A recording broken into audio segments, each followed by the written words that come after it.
before the Germans came, Budapest and Hungary was relatively all right for the Jews.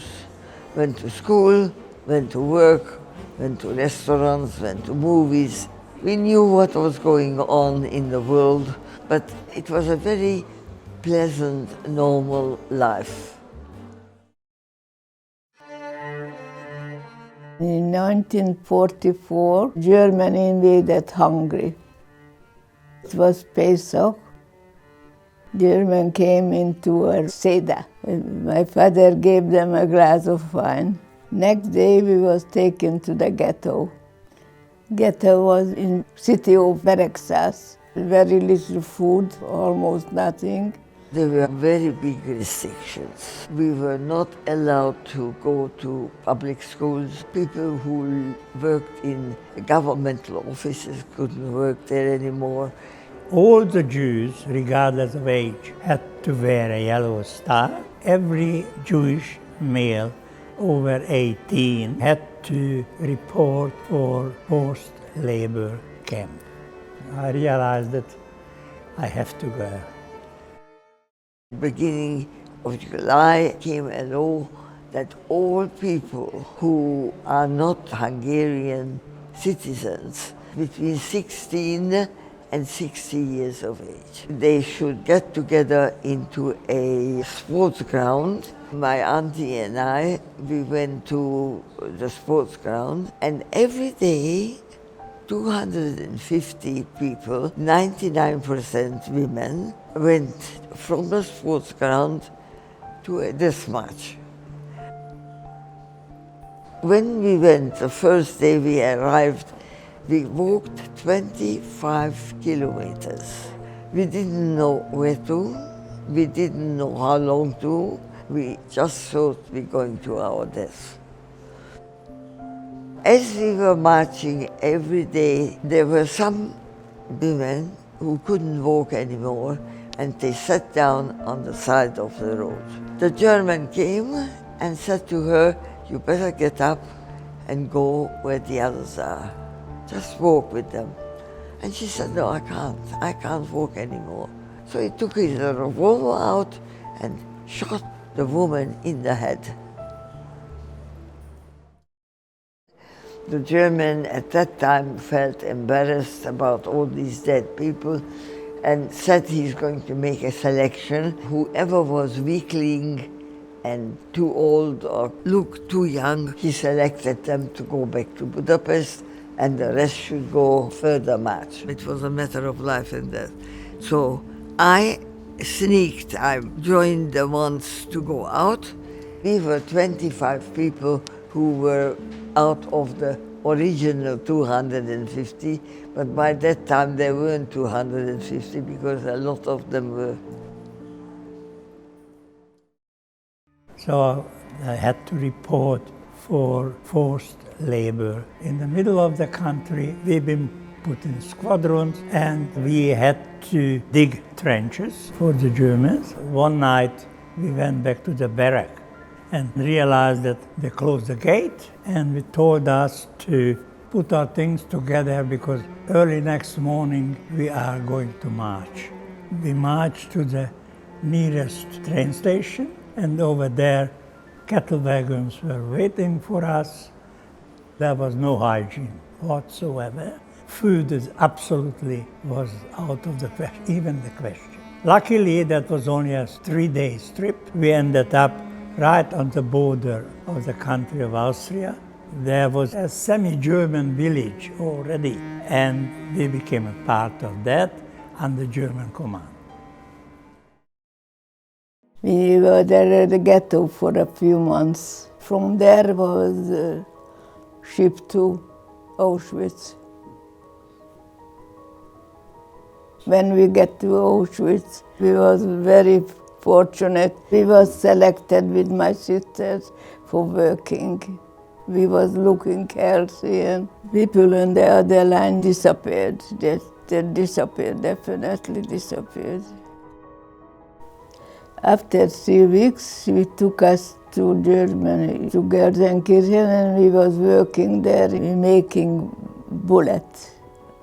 My hand went yellow, cleaning the bullets. We slept in the cellar. At night, we not allowed to go to the bomb shelter. One night, they dropped bomb in the bomb shelter. Only the German was killed.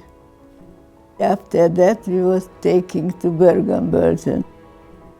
We were hungry and thirsty, and no food at all. I came back to Budapest on the 24th of December.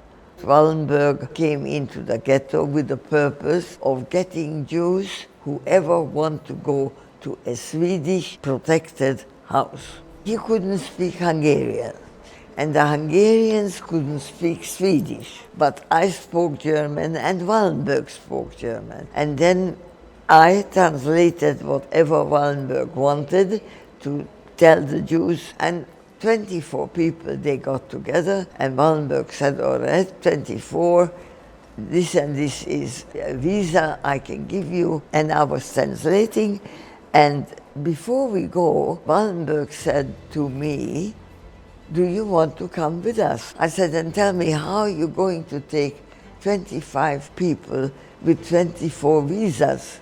He said, I'll tell you how. There'll be 12 here and 12 there. And you're going to crouch in between the two, and as they go out to the gate men are going to count 2, 4, 6, 8, 10, and you are down here and you crouch. And they took us to a Swedish protected house. We got the news that our squadron going to move back towards Germany with the Germans, because the Russians were very forceful, and I have decided I'm not going. I had to escape.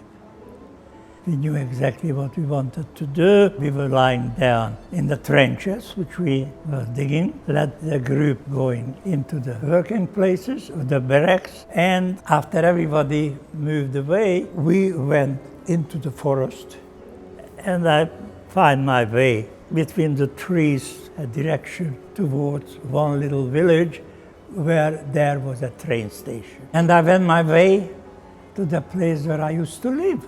But I found only 4 persons from a very large family.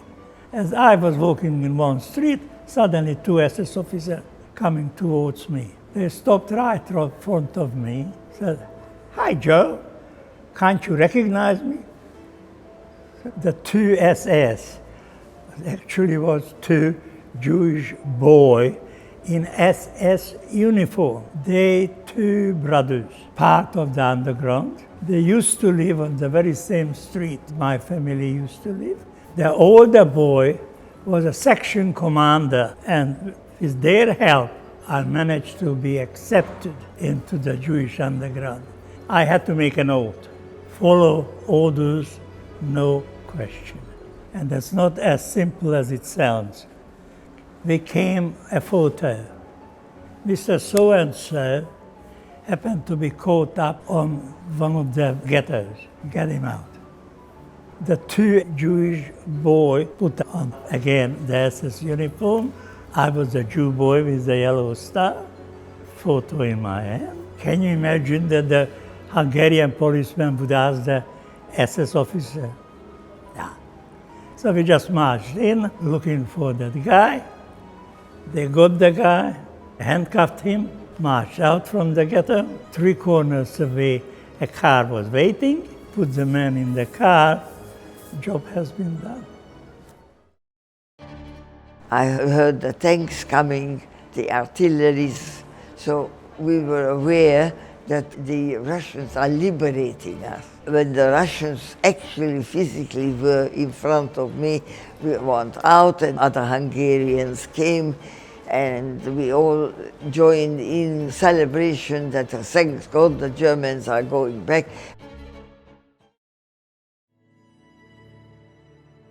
We were liberated by the British.